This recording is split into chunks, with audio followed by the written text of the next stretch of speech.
Tired of dropping your phone or struggling to prop it up? Meet the PopSockets phone grip with expanding kickstand in black, your new must-have accessory. Don't miss out. Grab yours today. Click the link in the video description to shop now on Amazon. Putin is a liar. No one should be fooled into believing he wants real peace, warns Ukraine's deputy foreign minister. Ukraine's deputy foreign minister has warned, liar, Vladimir Putin cannot be trusted and does not want a ceasefire. Mariana Betsa told The Sun the tyrant has no real interest in brokering lasting peace in the region. But she warned Ukraine will not accept any territorial compromises in a deal, insisting Kyiv does not want peace at any price. Daria Zarevna, an advisor to the Ukrainian president's chief of staff, also told The Sun that the thousands of children abducted by Russia must be returned as a condition of any agreement. Donald Trump said he trusted that Putin wants to end the war, but Kyiv and its Western allies have accused the Kremlin of stonewalling negotiations. Washington has been trying to hash out terms of a deal between Ukraine and Russia in a bid to end Putin's 3-year invasion. But the Kremlin has been insisting on a list of conditions and demands, delaying the process. Kyiv quickly agreed on an initial proposal for a full 30 ceasefire earlier this month, but this was quickly rejected by Putin. Ukrainian official Mariana rubbished suggestions. Putin wants the war to end and said, no one should be fooled by Russia. She lambasted Moscow as she warned, we cannot trust Russia. Russia lies and they know how to lie. Mariana told The Sun, no one should believe Russia's words or Russia's statements in the media actions. We should look into actions. We had really intense discussions with our U.S. colleagues at the beginning of March regarding the ceasefire. Ukraine engaged in good faith. We agreed for the ceasefire for the truce in the sky, for the truce in the sea.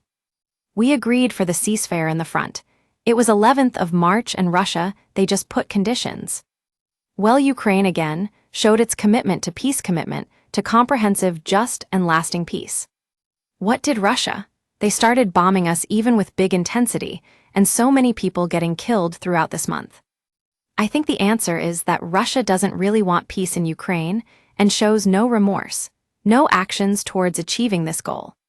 On Thursday, Ukrainian President Volodymyr Zelensky met with key allies at the so-called Coalition of the Willing summit in Paris. He called on the U.S. to be stronger against Russia, as leaders including Keir Starmer and Emmanuel Macron agreed now is not the time to lift sanctions against Moscow. Sir Keir insisted Putin must be given a deadline to make progress on a Ukraine ceasefire, and accused him of playing games. He said Putin was attempting to drag the Trump-initiated process out to allow his forces time to continue assaults on Ukraine.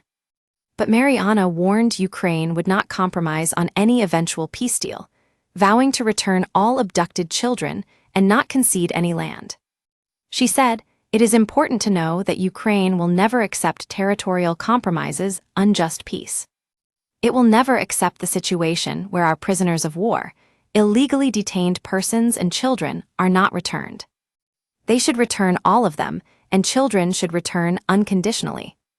The level of sinisterity behind this is horrible. I would like to highlight that we will not rest if Ukrainian people do not have justice served to them. This is extremely important, that it's not just peace at any price. It should be comprehensive, just, and lasting peace for Ukraine with accountability for Russia and Russian criminals. Presidential advisor Daria warned the return of kidnapped Ukrainian children is imperative not only for their safety, but as it could become a threat to global security. Tens of thousands of Ukrainian children have been forcibly moved into areas under Moscow's control since the war began. They have been assigned Russian citizenship and adopted by Russian families. Many are forced into sinister camps where they are starved, tortured, and brainwashed into becoming Russian citizens. Meanwhile, some 1.6 million Ukrainian children are living in territory controlled by Putin's fighters. Daria said, they are trying to change their names, their personal data, their whereabouts. The famous case of Margarita, this was a 10-month-old girl from Kherson Children's Home, which was brought under the medical prescription to Moscow. Then she was adopted by Sergei Myrnov, one of the top allies of Putin. Her name was changed to Marina. Her place of birth was changed from Kherson to Podolsk. When I had an opportunity to address this issue in the Security Council, I showed the birth certificate, the Ukrainian birth certificate of this girl, and the Russian birth certificate. It was good to use evidence like this, because the whole scale of crime becomes very obvious. This girl was only 10 months old when all this happened, so she didn't even realize who she was, what kind of origin she had, and her whole life was just destroyed and changed. The level of sinisterity behind this is horrible. Kyiv has repeatedly vowed to bring every child home, calling the abductions a war crime that meets the UN treaty definition of genocide. By Martina Bett and Jerome Starkey. Vladimir Putin must be slapped with a strict peace deadline to end his deadly games in Ukraine, Keir Starmer said. The PM issued his warning as European allies met in Paris to step up deployment plans to enforce any peace deal. Britain, France, and Germany will send military chiefs to Kyiv for talks on creating a multinational force to ensure Russia sticks to any ceasefire. Sir Keir accused Putin of stalling negotiations to buy time. He declared, "They are playing games and they're playing for time. It's classic from the Putin playbook." While he stopped short of setting a precise deadline, he made clear he wants progress, in days and weeks, not months and months. Ukraine's President Volodymyr Zelensky said, "Putin is not ready for direct talks. He wants war, and what can a man who wants war say at peace talks? I'm not going to swallow his narrative. I'm not interested." Asked about U.S. envoy Steve Witkoff's comments that sending troops to Ukraine would be absurd, Mr. Zelensky said, "For us, these people are from another planet." And when asked what he thought of any progress, he said, "The world moves slower than the country at war. It is going slowly, but I can't push anyone." In a rare criticism of Moscow, Donald Trump said Russia might be dragging their heels at talks.